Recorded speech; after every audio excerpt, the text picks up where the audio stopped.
नमस्कार, स्वागत है आपका आज तक पर। आपके साथ मैं हूं मीनाक्षी कटवाल। नीतीश कुमार 7वीं बार बिहार के मुख्यमंत्री पद की शपथ लेने जा रहे हैं। पटना में शपथ ग्रहण की तैयारियां पूरी हैं, लेकिन फॉर्मूला भी तय हो गया है। बड़ी खबर यह है कि जेडीयू बीजेपी कोटे से आज 7 मंत्री शपथ लेंगे। वीआईपी और हम में से भी एक नीतीश के शपथ समारोह में शामिल एक मंत्री उसमें हो सकते हैं। लेकिन इस बीच देखिए, शपथ ग्रहण को लेकर, मंत्रियों को लेकर क्या सरकार का स्वरूप होगा, कैबिनेट का क्या स्वरूप होगा, इसे लेकर जो फॉर्मूला निकल कर आ रहा है उसका ये एक ग्राफ भी आपको हम दिखा रहे हैं।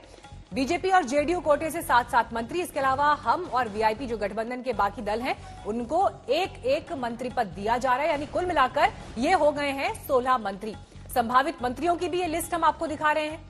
और खास बात यह है कि नीतीश कुमार के शपथ ग्रहण समारोह में शामिल होने के लिए बीजेपी के अध्यक्ष जेपी नड्डा और अमित शाह भी पटना पहुंच रहे हैं।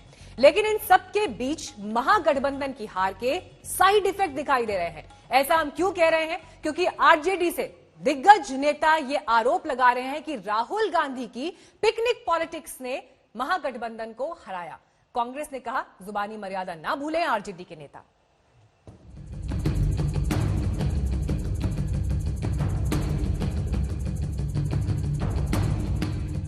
कांग्रेस जो है महागठबंधन के पैर में जंजीर बन गई।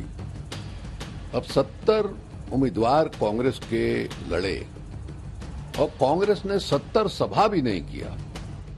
क्या कांग्रेस महागठबंधन के पैर की जंजीर बन गई है? क्या कांग्रेस की ज्यादा सीटों की जिद ने हार पक्की कर दी?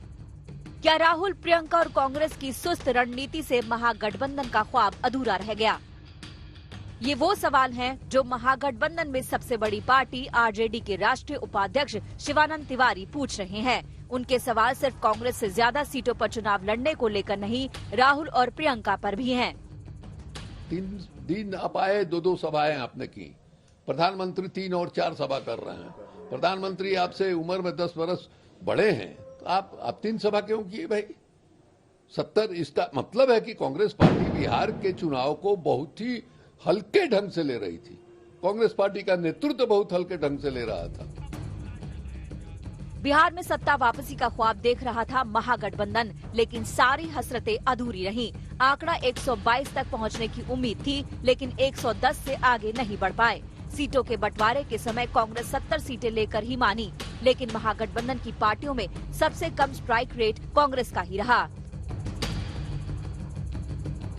आरजेडी 144 सीटों पर चुनाव लड़ी, उसे 75 सीटें मिली। आरजेडी का स्ट्राइक रेट 52.1% रहा। दूसरी बड़ी पार्टी कांग्रेस 70 सीटों पर लड़ी, लेकिन जीत सिर्फ 19 पर मिली। उसका स्ट्राइक रेट रहा महज 27.1%। यहाँ तक कि सीपीआईएमएल जैसी पार्टी 19 सीटों पर चुनाव लड़ी, 12 पर जीत हासिल की। उसका स्ट्राइक रेट कांग्रेस से बहुत बेहतर 63.2% रहा। इसके लिए शिवानंद तिवारी कांग्रेस के बड़े नेताओं पर ही सवाल उठा रहे हैं। मैंने आप जो है राहुल, यहाँ चुनाव हो रहा है, राहुल गांधी जो है प्रियंका जी के साथ जाकर के मैंने शिमला में उनके घर पर पिकनिक मना रहे हैं। इस तरह से पार्टी चलती है क्या?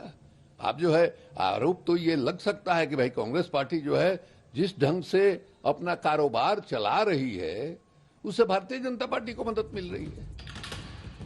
2015 में भी कांग्रेस महागठबंधन का हिस्सा थी। तब पार्टी 41 सीटों पर चुनाव लड़ी थी और 27 सीटें जीती थी। लेकिन इस बार खेल बिगड़ा तो आरजेडी ने कांग्रेस को अन्य राज्यों का भी आईना दिखा दिया। हमको ऐसा लगता है कि सिर्फ बिहार का ही मामला नहीं है, अन्य प्रदेशों में भी कांग्रेस पार्टी जोर इस पर ज्यादा देती है कि हम अधिक से अधिक सीट लड़ें, अधिक से अधिक सीट कैसे जीतें, इसमें कांग्रेस पार्टी असफल हो जाती है। एनडीए फिर से सत्ता में पहुंच चुकी है। नीतीश कुमार शपथ लेने जा रहे हैं, तो दूसरी ओर महागठबंधन की अंदरूनी कलह सामने आ गई है। ब्यूरो रिपोर्ट, आज तक। तो बड़ा आरोप यहां पर आरजेडी की तरफ से कांग्रेस पार्टी पर लगाया गया कि आधे अधूरे मन से चुनाव लड़ा और जिसकी वजह से महागठबंधन को हार झेलनी पड़ी। और इसी मामले पर चर्चा करने के लिए हमारे साथ खास पैनल मौजूद है। बीजेपी से राजीव प्रताप रूडी जी हमारे साथ मौजूद होंगे और आपको बता दें हमारे साथ आरजेडी से चितरंजन गगन जुड़ गए हैं, शंभुनाथ सिन्हा हमारे साथ मौजूद हैं जेडीयू से, और शुभ्रांशु राय पॉलिटिकल एनालिस्ट हमारे साथ जुड़ गए हैं। कांग्रेस से भी हमने नेताओं को आमंत्रित किया था, लेकिन उन्होंने बातचीत को ज्वाइन नहीं किया है। शुरुआत हम करेंगे चर्चा की, लेकिन उससे पहले एक बार रुक कर लेते हैं पटना का, क्योंकि आज वहां पर जबरदस्त हलचल है। 7वीं बार मुख्यमंत्री पद की शपथ ले रहे हैं नीतीश कुमार। हमारे साथ सुजीत झा जुड़ गए हैं। सुजीत, जरा बताइए क्या तैयारियां हैं? फॉर्मूला तो तय हो गया है 7 मंत्रियों का। बिल्कुल फार्मूला तय है और राजभवन पूरी तरह से तैयार है। मुख्यमंत्री नीतीश कुमार पूरी तरह से तैयार हैं 7वीं बार शपथ ग्रहण करने के लिए। सबसे बड़ी बात कि लगातार जिस तरीके से मौका मिला है नीतीश कुमार को एक बार फिर ये साबित करने का, उसको वो निभाएंगे। लेकिन सवाल ये बीजेपी में जिस तरीके से जो विधान मंडल का नेता चुना गया और कह सकते हैं कि तारकिशोर प्रसाद और उपनेता के रूप में रेणु देवी, इनका शपथ लेना बिल्कुल तय है। साथ में जो जेडीयू की तरफ से भी कुछ नाम स्पष्ट तौर पर सामने आए हैं। मांझी की पार्टी यानी कि हम से भी संतोष सुमन शपथ लेंगे और वीआईपी के जो अध्यक्ष हैं मुकेश सहनी, वो शपथ लेंगे। तो ये तमाम नाम सामने आ रहे हैं। लेकिन एक सुशील मोदी जो कि उप मुख्यमंत्री हुआ करते थे बिहार के, उनका जिस तरह से उनकी जो विदाई हुई है उसको लेकर काफी गहमा-गहमी है। खासतौर पर बीजेपी में जो वरिष्ठ नेता हैं उनको भी ये समझ में नहीं आ रहा है कि आखिर नेतृत्व ने इस तरह का फैसला क्यों लिया है। और देखिए, वो तो ट्वीट भी कर रहे हैं, कह रहे हैं कि कम से कम कार्यकर्ता की जो हैसियत है, कार्यकर्ता की जो एक हस्ती है, वो उनसे कोई नहीं छीन सकता है। सुजीत, लौटेंगे आपके पास। आइए अब चर्चा की शुरुआत करते हैं। चितरंजन गगन जी, शिवानंद तिवारी ने एक बड़ा स्टेटमेंट यहां पर दिया है। दूसरे खेमे में तो शपथ ग्रहण की तैयारी चल रही है, लेकिन आखिरकार हार का ठिकरा आपने कांग्रेस पर ही फोड़ दिया। नहीं, देखिए, वो तो जो बैठ पर समीक्षा की जाएगी, क्या कारण है, क्यों हार हुई। ऐसे हारे तो हम लोग नहीं थे, लेकिन फिर भी जितनी अपेक्षा हम लोगों को थी कि हाँ उतना सीट आएगा। माहौल था बदलाव का। तेजस्वी जी को लोग मुख्यमंत्री बनाना चाहते थे, बिहार की जनता वो तो स्पष्ट दिखाई पड़ रहा था। इसके बावजूद भी अगर कम सीट हम लोग को आया तो बहुत सा फैक्टर होता है। हारने के बाद बहुत सा फैक्टर होता है। जीतता है तो उसमें सारे बुराइयां, सारी कमियां जो है सो छिप जाती हैं, और हारने के बाद कई तरह की बातें आती हैं। तो उसकी बैठकर समीक्षा करेंगे हम। पार्टी के स्तर पर भी हमारा शीर्ष नेतृत्व बैठकर समीक्षा करेगी। फिर महागठबंधन के सभी घटक बैठकर उसको समीक्षा करेंगे कि कहाँ चूक हुई, किन कारणों से हम हारे हैं, इसकी समीक्षा की जाएगी। नहीं, लेकिन शिवानंद तिवारी जी तो बहुत क्लियर साफ शब्दों में कह रहे हैं ये कि जो है परफॉर्मेंस इसीलिए खराब रहा, कमजोर कड़ी कांग्रेस पार्टी साबित हुई। 70 सीटें थी, 70 जगह पर रैलियां भी नहीं की।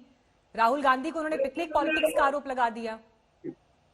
एक कारण यह हो सकता है, शिवानंद तिवारी जी हमारे वरिष्ठ नेता हैं, हमारे अभिभावक, और अगर उनके समझ में जो बात आई है उनको उस ढंग से उन्होंने रखा है। तो कई तरह की बातें आती हैं उसमें, लेकिन पार्टी का शीर्ष नेतृत्व इस पर समीक्षा करेगी। शायद महागठबंधन बैठकर समीक्षा करेगा, उसके बाद में बातें आएगी सामने, कहाँ कहाँ चूक हुई, किन कारणों से हम। उत्तर प्रदेश से सबक लेने में क्यों चूक गए आप? उत्तर प्रदेश में जब कांग्रेस पार्टी गठबंधन में चुनाव लड़ी समाजवादी पार्टी के साथ, यूपी के लड़के बोलकर नारा कॉइन किया गया, हार के फौरन बाद वो गठबंधन भी टूट गया। वहां से क्यों नहीं सबक लिया? सबक लेने में क्यों चूक गई आरजेडी? नहीं, देखिए, सीधा हम लोग जो भाजपा के खिलाफ जो भी शक्तियां हैं, जिनको भी भारतीय संविधान और लोकतांत्रिक व्यवस्था में आस्था है, हम लोग का प्रयास रहता है कि वैसे सारे जो दल हैं, क्या वैसे विचार वाले जो भी संगठन है, सब एक प्लेटफार्म पर आवे। क्योंकि जो देश की जो वर्तमान स्थिति है, तो देश के संविधान और लोकतांत्रिक परंपरा और व्यवस्था को रक्षा कैसे किया जाए, इसके लिए जो भी शक्तियां इसमें हैं, प्लेटफार्म पर लाना चाहते हैं। देखिए, शिवानंद तिवारी जी ने जो स्टेटमेंट दिया है उससे तो ये लगता है कि महागठबंधन इस तरह की सोच रखता है, कम से कम आरजेडी ये सोच रखती है कि आपको जीत मिली उसका श्रेय कांग्रेस को जाता है। कांग्रेस ने 70 सीटों पर चुनाव लड़ा, अगर वैसा नहीं होता, आरजेडी ज्यादा सीटों पर लड़ी होती, तो आपका खेल खराब हो सकता था। स्पष्ट हो गया कि जो पिछले 4-5 दिनों से ये लोग आरोप लगा रहे थे कि ईवीएम में गड़बड़ी हुई है और प्रशासन के द्वारा अनियमितता बरती गई है। अब तो ये स्पष्ट हो गया। अभी 4-5 दिन से तो उन लोग ये राग अलाप रहे थे। अब इन्होंने शायद कुछ सही बात कहा है तो इसमें जदयू का तो कोई दोष है नहीं और न एनडीए का दोष है कि आप किस दबाव में आके उनको 70 सीट दिए या उन्होंने किस तरह से आपसे इतनी ज्यादा सीटें ली। जहाँ तक कांग्रेस का बात है तो कांग्रेस तो सही बात है, अभी इसी स्थिति में आ गई है कि मुझे लगता है कि आने वाले दिनों में कांग्रेस से गठबंधन करने के डर से लोग भागने लगेंगे। तो उन्होंने अपनी कमजोरी खुद बयां की है और यह स्पष्ट हो गया है कि एनडीए को जो स्वाभाविक बहुमत मिला है उस पर अब कोई प्रश्न चिन्ह नहीं लग सकता है। जेडीयू लेकिन तीसरे नंबर की पार्टी तो रह गई गठबंधन में थी और ये बात आरजेडी कह रही है कि जमीन पर वो ज्यादा मजबूत थे, गठबंधन में जो गड़बड़ हुई उसको लेकर अब नेताओं के बयान भी आने लगे हैं। लेकिन शुभ्रांशु राय जी, बैंकिंग में हम देखते हैं एक टर्म होता है NPA, non performing asset. Congress party राजनीति की दुनिया में क्या नॉन परफॉर्मिंग एलआई हो गई है, राजनीति की दुनिया की एनपीए? मीनाक्षी जी देखिए, 2-3 बड़ी बातें थे। सबसे बड़ी बात, जैसे आपने एक बैंकिंग का वर्ड यूज किया, उससे मिलता जुलता एक दूसरा वर्ड है हाफ हार्टेड। आप आधे मन से ना चुनाव लड़िए, ना आधे मन से परीक्षा दीजिए, ना आधे मन से इंटरव्यू देने जाइए। सफलता कहीं भी किस्मत से मिलती है, आधे मन से नहीं मिलती। एक बात। दूसरी बात देखिए, पूर्वांचल और बिहार में बहुत सुंदर कहावत है, जीत के साथ दुनिया होती है और हारने के बाद तो कुट्टम कुटाई सर कुटाई का दौर चलता ही चलता है। और ये इधर ही नहीं है, ये इधर भी शुरू होगा। जैसे सुशील मोदी जी बड़का छोटका भैया बने थे, जिस तरह से कल उनको विभीषण बना दिया गया है कि अपनी व्यवस्था उन्होंने व्यक्त करी कि अब मैं कार्यकर्ता का तो पद मुझसे कोई नहीं छीन सकता, तो इंतजार करिए, कुट्टम कुटाई उधर भी शुरू होनी है, थोड़ा वक्त लगेगा। तीसरी सबसे बड़ी बात है कि किस बात पे चौड़े हो रहे हैं। डीएम और सीएम की मशीनरी के द्वारा 12-12, 15-15 वोटों की मैनिपुलेशन से जिस तरह से दिख रहा और जिस तरह समाचार पत्रों में था, एक हारे हुए व्यक्ति को दोबारा आप मुख्यमंत्री बना रहे हैं। ये 12 करोड़ बिहारियों का अपमान नहीं है तो और क्या है? 4 करोड़ 10 लाख वोट पड़े हैं मीनाक्षी जी, टोटल 87-86 लाख वोट मिला है नीतीश कुमार की पार्टी को। तो बहुत ज्यादा आपको सीना चौड़ा करके नहीं घूमना चाहिए। रही बात यह कि 12 वोट, 15 वोट, 20 वोट, 67 वोट और 720 वोटों से जो आपने जीता है चुनाव, जिसके ऊपर विपक्ष चुनाव आयोग के पास भी गया, लेकिन समहाउ इस बार चुनाव आयोग भी मतलब क्या कह सकते हो, ऐसा शेर बन चुका है जो दांत तो दिख रहा है लेकिन वो काट किसी को नहीं सकता। तो इंतजार करिए। ऐसा है ना कि प्रकृति का नियम है, जीत के साथ पूरी दुनिया चलती है और हार की तो समीक्षा होनी ही चाहिए कि आपकी हार कैसे हुई, चाहे उनकी गलत नीतियों की वजह से हुई, चाहे संख्या बल में पार्टिसिपेशन लेने के बाद पूरे आपने एग्रेशन के साथ चुनाव नहीं लड़ा। नीतीश कुमार 7वीं बार बिहार की कमान संभालने जा रहे हैं। आज शाम 4:30 बजे ताजपोशी का वक्त है। पहली बार कम नंबर के बाद भी एनडीए सरकार के मुखिया होंगे नीतीश कुमार।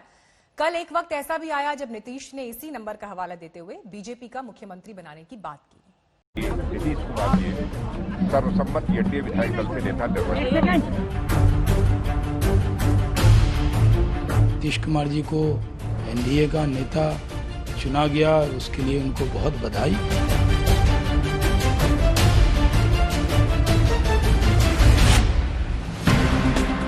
तो बिहार में एनडीए की बहार है, 7वीं बार नीतीश कुमार है। भले ही खींचतान हुई, भले ही जेडीयू को मशक्कत करनी पड़ी, भले ही जेडीयू की सीटें कम हुई, भले ही नीतीश कुमार का राजनीतिक रसूख घटा, मगर इन सब के बावजूद अंत भला तो सब भला। मुख्यमंत्री 7वीं बार नीतीश कुमार। ये विधानमंडल दल की बैठक हो गई, उसमें फिर मुझे नेता के रूप में निर्वाचित किया गया।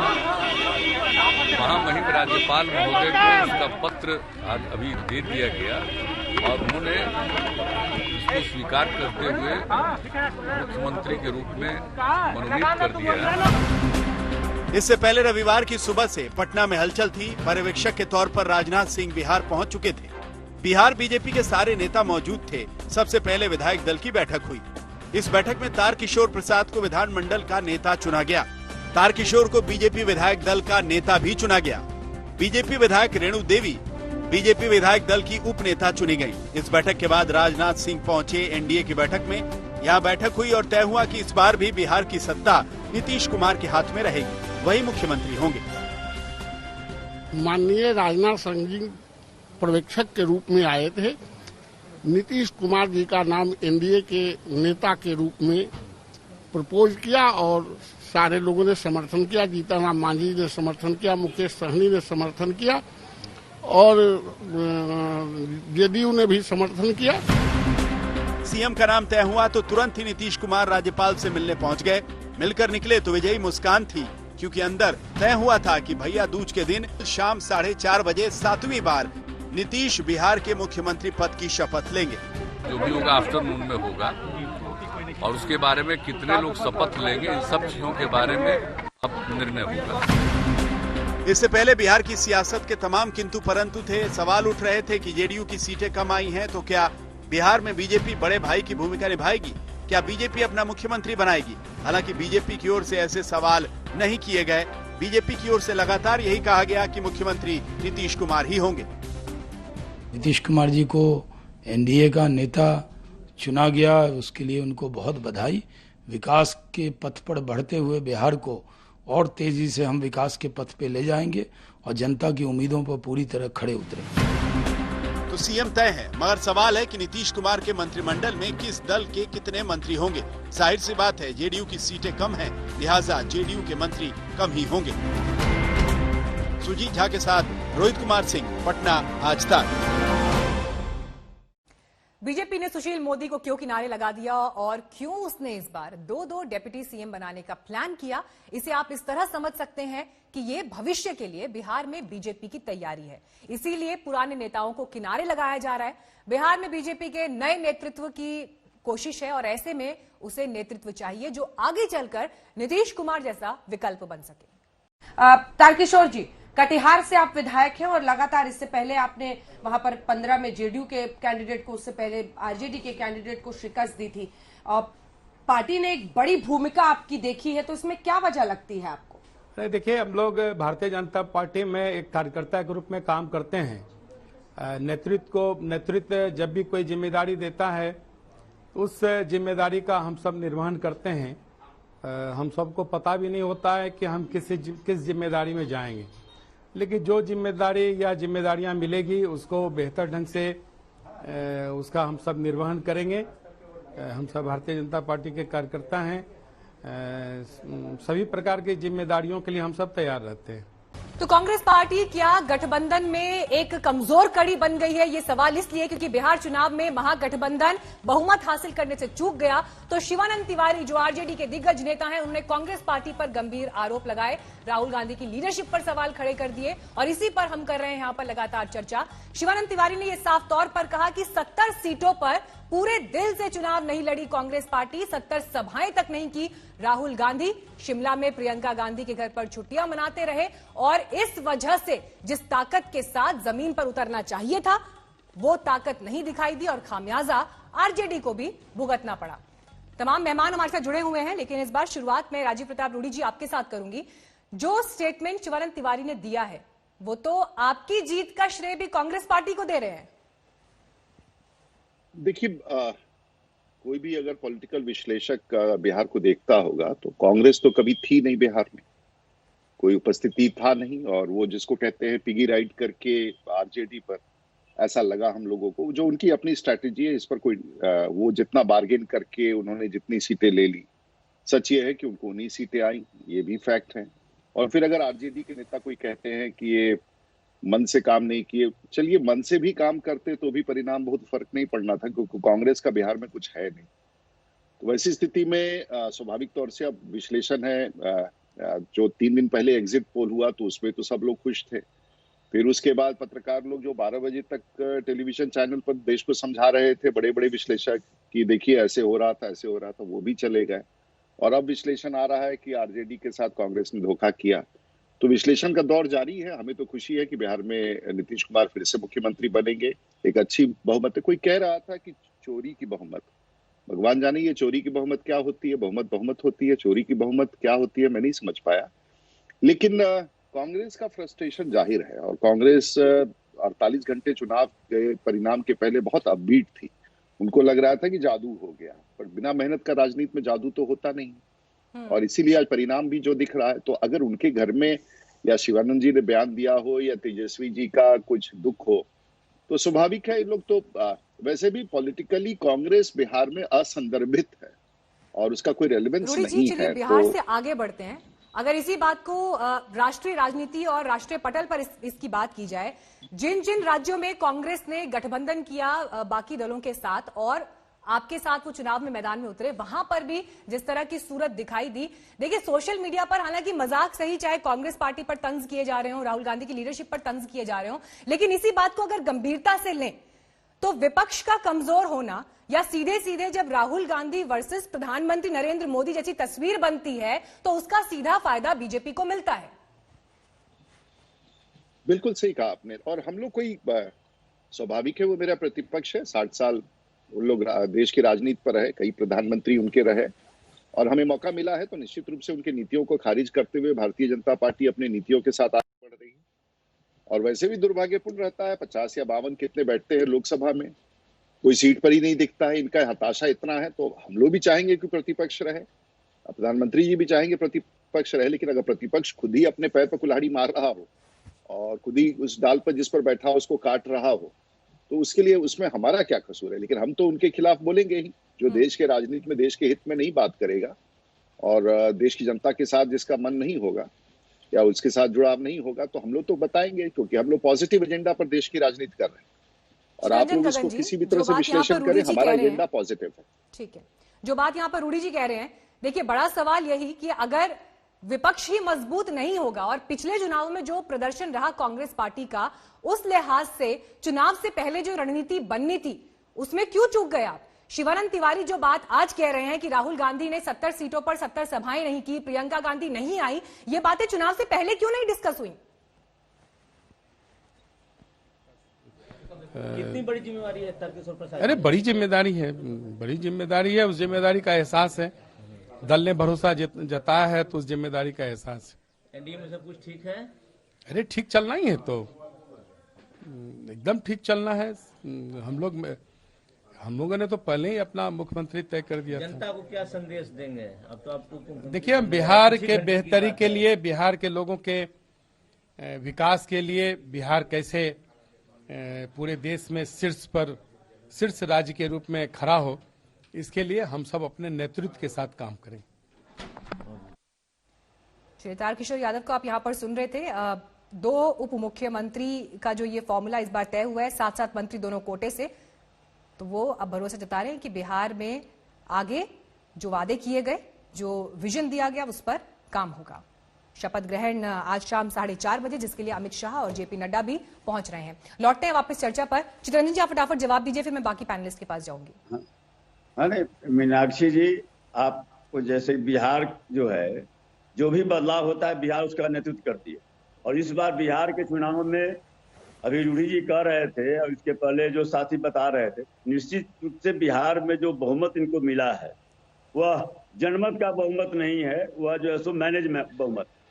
और बिहार में जिस जंग से हवा चली है, बिहार हर बदलाव का नेतृत्व किया है और यह जो हवा चली है बिहार में पूरे राष्ट्रीय स्तर पर इसका असर पड़ेगा। नहीं, मैं आपसे ये पूछ रही थी यादव, चित्ररंजन जी, मैं आपसे ये पूछ रही थी, शिवानंद तिवारी कह रहे हैं 70 सीटों पर 70 सभाएं भी नहीं की राहुल गांधी ने, प्रियंका गांधी आई ही नहीं और जो नेता आए वो बिहार को जानते ही नहीं थे। ये बात चुनाव से पहले क्यों नहीं डिस्कस हुई? चुनाव के बाद क्यों ये बातें आ रही हैं? शिवानंद तिवारी वरिष्ठ नेता हैं, अब उनकी व्यक्तिगत राय है, उस पर मैं टिप्पणी नहीं करूंगा। लेकिन बिहार ने स्पष्ट संदेश दे दिया है कि भाजपा जो अपना कह रहा था कि राष्ट्रीय स्तर पर हम बिछा रहे हैं और राष्ट्रीय स्तर पर हमारी पहचान बन रही है, तो बिहार ने चुनौती दिया है। और 31 साल के नौजवान तेजस्वी यादव ने चुनौती देने का काम किया है। बिहार में लड़ाई कोई नीतीश कुमार और तेजस्वी यादव की लड़ाई नहीं थी। यहाँ पर तो एक तरफ तेजस्वी यादव थे, दूसरे तरफ सुशील मोदी, नरेंद्र मोदी से लेकर और नीतीश कुमार, सारे दिग्गज थे भाजपा के। एनडीए के सारे दिग्गज बिहार में उतर गए, 30 हेलीकॉप्टर उतर गया और एक अकेले तेजस्वी यादव ने मुकाबला किया और मुकाबला ही नहीं किया, जनमत में परास्त करने का काम किया। यह तो तकनीकी रूप से हेरा फेरी कर बहुमत, चोरी से बहुमत प्राप्त किया। लेकिन कांग्रेस पार्टी तो अब आपको कह रही है ना, कांग्रेस पार्टी, प्रेमचंद मिश्रा का भी स्टेटमेंट सुनवाया, वो कह रहे हैं कि शिवानंद तिवारी और बीजेपी की मिली भगत है, वो आपके ऊपर ये आरोप लगा रहे हैं। अरे वो तो शिवानंद तिवारी जी का बयान है, उस पर प्रेमचंद मिश्रा जी बोले हैं, वो तो एक व्यक्तिगत लोगों का अपना है। साथ में चुनाव लड़े ना आप?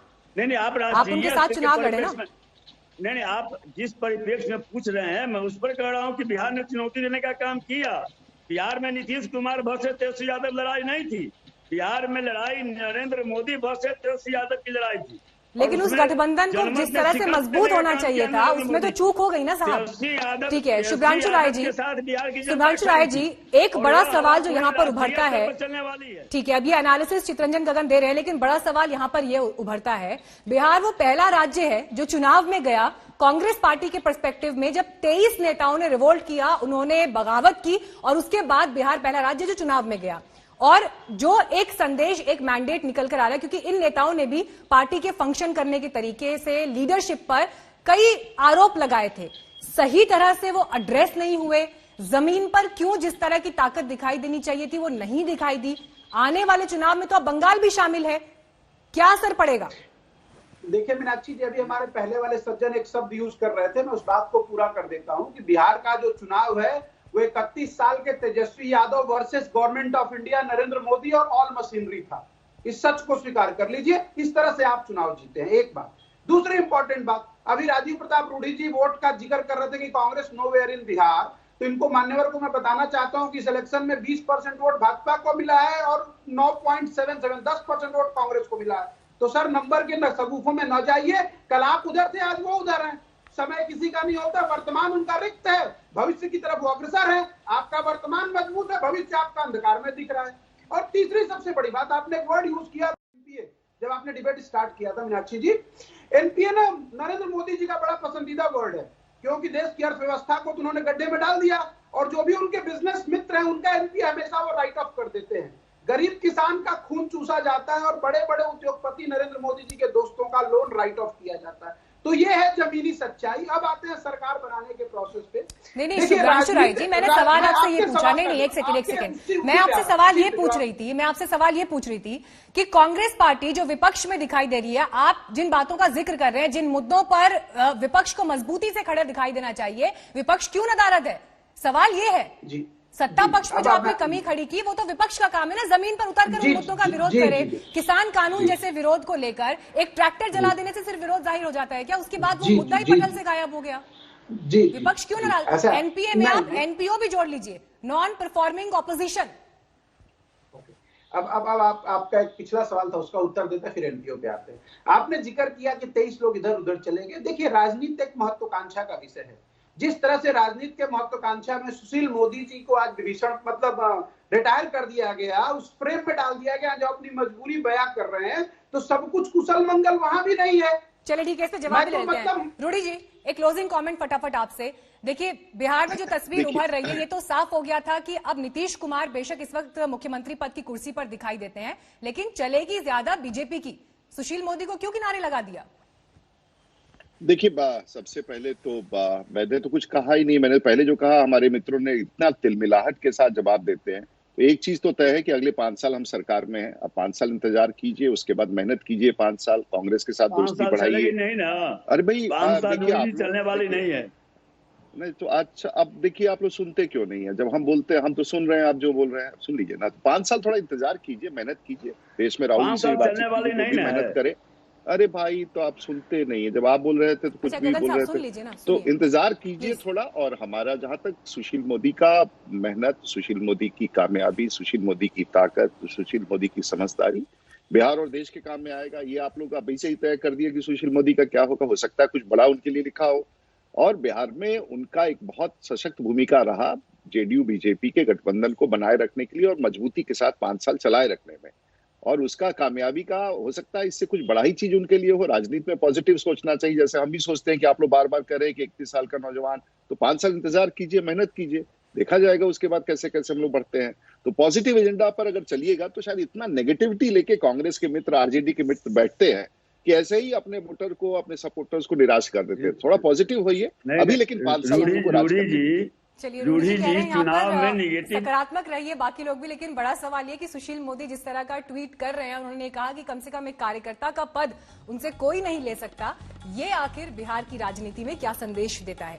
फिलहाल आप सभी मेहमानों का बहुत बहुत धन्यवाद इस चर्चा में हमारे साथ जुड़ने के लिए। बिहार में कप्तान तो तैयार है, पर डेप्यूटी का अब भी इंतजार है। सूत्रों के मुताबिक नीतीश सुशील मोदी की जोड़ी टूटने जा रही है।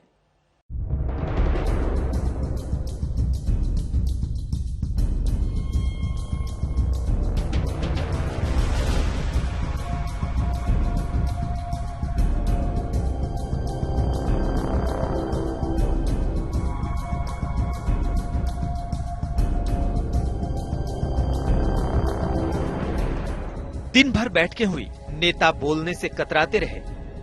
बिहार में उप मुख्यमंत्री के नाम पर सस्पेंस छाया रहा, लेकिन शाम होते होते तस्वीर कुछ साफ हुई। सबसे पहले बात जो सामने आई वो ये कि सुशील मोदी इस बार बिहार के उप मुख्यमंत्री नहीं होंगे, क्योंकि बीजेपी विधायक दल की बैठक में विधानमंडल का नेता तारकिशोर प्रसाद को चुन लिया गया। खुद सुशील मोदी ने उन्हें बधाई दी। तारकिशोर जी को बीजेपी विधानमंडल का नेता सर्वसम्मति से चुने जाने पर कोटिशः बधाई। लेकिन इस शुभकामना संदेश के साथ ही सुशील मोदी का दर्द भी छलक उठा। उन्होंने एक और ट्वीट किया। भाजपा और संघ परिवार ने मुझे 40 सालों के राजनीतिक जीवन में इतना दिया कि शायद किसी दूसरे को नहीं मिला होगा। आगे भी जो जिम्मेदारी मिलेगी उसका निर्वहन करूंगा। कार्यकर्ता का पद तो कोई नहीं छीन सकता। सुशील मोदी का दर्द छलका तो बिहार बीजेपी के बड़े नेता और केंद्र में मंत्री गिरिराज सिंह ने उन्हें सांत्वना दी।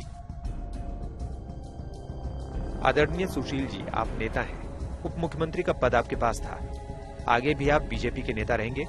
पद से कोई छोटा बड़ा नहीं होता।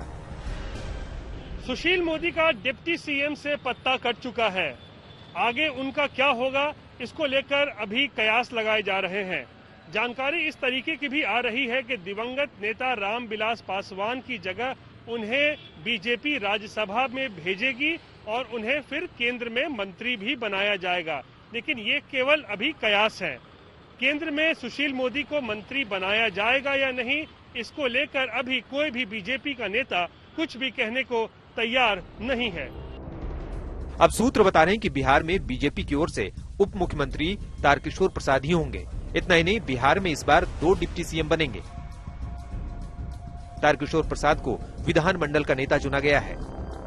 तारकिशोर प्रसाद कटिहार विधानसभा सीट से विधायक हैं। लगातार चौथी बार तारकिशोर चुनाव जीते हैं। तारकिशोर प्रसाद वैश्य समाज से आते हैं। माना जा रहा है कि वैश्य समाज के साथ पूरे ओबीसी को साधने के लिए ये कदम उठाया गया है। एक कार्यकर्ता को एक सम्मान मिला है या दायित्व मिला है, सम्मान से ज्यादा यह दायित्व है और उस दायित्व का बोध है, उसको हम बेहतर ढंग से निभाएंगे। तारकिशोर के अलावा रेणु देवी को बीजेपी विधायक दल का उपनेता चुना गया है। रेणु देवी बेतिया से बीजेपी विधायक हैं। रेणु देवी चौथी बार विधायक बनी है। निश्चित रूप से हम लोग काम करते हैं, हम लोग काम के लिए जाने जाते हैं और काम करना तो हमारा पार्टी में हमको सेवा करना, काम करना है, तो हमारा भाजपा का कल्चर ही है। रेणु देवी को उपनेता बनाकर बीजेपी ने न सिर्फ पिछड़ी जातियों को साधने की कोशिश की है, बल्कि संदेश देने की कोशिश की है कि बिहार में अगर महिलाओं ने एनडीए को बम्पर मत दिया है तो एनडीए भी महिलाओं के हक में आवाज उठाएगी। अब बस इंतजार है डिप्टी सीएम के नाम के औपचारिक ऐलान का। सुजीत झा के साथ रोहित कुमार सिंह, पटना, आज तक। वैसे तो बिहार में बीजेपी के अध्यक्ष संजय जायसवाल भी वैश्य समुदाय से हैं, लेकिन तारकिशोर प्रसाद पुराने नेता हैं और शायद यही वजह है कि बीजेपी उनका नाम लेकर सामने आई। डिप्टी सीएम के तौर पर दूसरा नाम रेणु देवी का बताया गया, जो बीजेपी विधायक दल की उपनेता चुनी गई। रेणु देवी बिहार में महादलित समुदाय से आती हैं। देखिए, राबड़ी देवी जी के बाद कोई ऐसा नाम या चेहरा महिला का नजर नहीं आता है जिन्होंने बिहार का एक तरीके से नेतृत्व किया हो, उप मुख्यमंत्री के तौर पर ही सही। अगर आपके नाम को आगे बढ़ाया जाएगा तो आप क्यों नहीं कहते हैं कि हम पूरी तरह से तैयार हैं इसके लिए? देखिए, आप राबड़ी देवी से सुनिए, आप राबड़ी जी की तुलना नहीं कर सकते हैं भारतीय जनता पार्टी को। ठीक है, राबड़ी जी हमारी सम्मानीय है, हमारी मुख्यमंत्री थी, उनके भी मुख्यमंत्री के काल में मैं काम की हूँ, इसलिए मैं उनका बहुत ही ये करती हूँ, रिगार्ड करती हूँ। लेकिन जो अपने एनडीए काम करने का जो हमारा अलग एक काम है, जो कि विकास लेके जो बिहार में विकास हुआ है और आज पूरे विकास दिखाई पड़ रहे हैं और निश्चित रूप से हम कंधे से कंधे मिला के विकास का काम करने का, आगे भी काम करने का योजना करेंगे, लेकिन जब पार्टी का आदेश होगा तब। लेकिन अगर प्रदेश की आधी आबादी बढ़ चढ़कर पुरुषों की तुलना में ज्यादा वोट करती है, क्योंकि अगर सिर्फ पहले फेज को हम छोड़ दे तो दूसरे और तीसरे चरण में तो 10% महिलाओं ने ज्यादा वोटिंग में हिस्सा लिया और आप लोगों को ज्यादा सीटें भी मिली हैं जब सीमांचल और बाकी एरिया में चुनाव हो रहा था। ये हम कह रहे हैं ना, इसीलिए कह रहे हैं कि महिलाओं को ज्यादा ध्यान दिए। हमारे केंद्रीय नेतृत्व से लेके बिहार सरकार के नेतृत्व, हमारे माननीय मोदी जी ने, माननीय नरेंद्र मोदी जी ने जितना ध्यान रखा है महिलाओं के ऊपर, हमारे के बिहार सरकार के एनडीए सरकार ने जितना महिलाओं के ऊपर ध्यान दिया है, निश्चित रूप से महिलाएं काम करेंगी। महिलाएं विकास का काम चाहती है, महिलाएं सुरक्षा का काम चाहती हैं, महिलाएं अपने डिपेंडेंट होने का काम चाहती हैं। अगर 50% आरक्षण मिला तो इसी सरकार में मिला है, दूसरी सरकार में तो नहीं मिला है। अगर हमें राशन पानी जो भी आज कोरोना काल में मिला है, इसी सरकार में मिला है। आज हमें जो शिक्षक में 50% आरक्षण मिला, इसी सरकार में मिला। तो निश्चित रूप से महिलाएं, एक विश्वास है कि भाजपा जो है और एनडीए जो है उसके साथ में रहने से हमें ज्यादा सुरक्षा, हमारी एजुकेशन, हमारा सब तरह से जो काम बढ़ रहा है उसमें वो भागीदारी कर रही है कि फिर एनडीए सरकार बने और आगे हम काम करते रहें, हम सुरक्षित रहें, हमारा बाल बच्चा सुरक्षित रहे और विकास की ओर हम बढ़ते रहें।